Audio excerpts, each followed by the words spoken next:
Когато изгубиш най-добрият човек до себе си,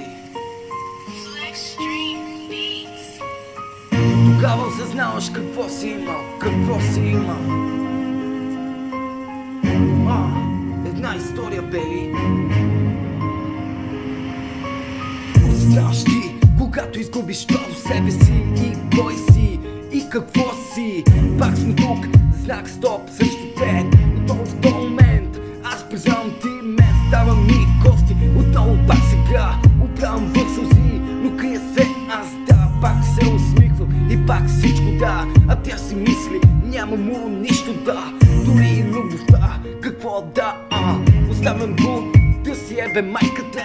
И какво, аз съм тук, да, продължавам пак напред, това бит, да, с бутилка в ръка. Разбираш ли, този бит продължавам, да, и сега обрявам в сълзи. Отново казвам ти, момиче, обичам те, нали? Та песен е за теб, да.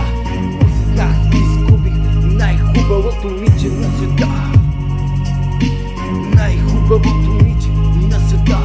Осъзнах и изгубих най-хубавото момиче на света. В този бит обрявам в сълзи и с бутилка гледам в ръка, нали? С бутилка отново пак в ръка, нали?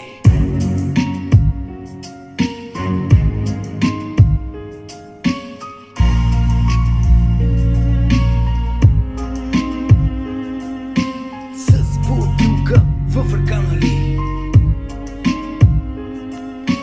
Палех цигар след цигара, отново горях.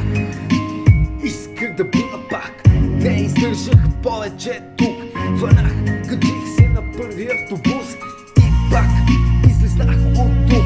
Отново исках да се махна тук.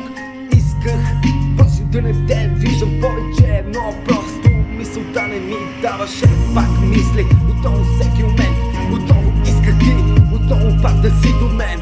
Знам, бяхме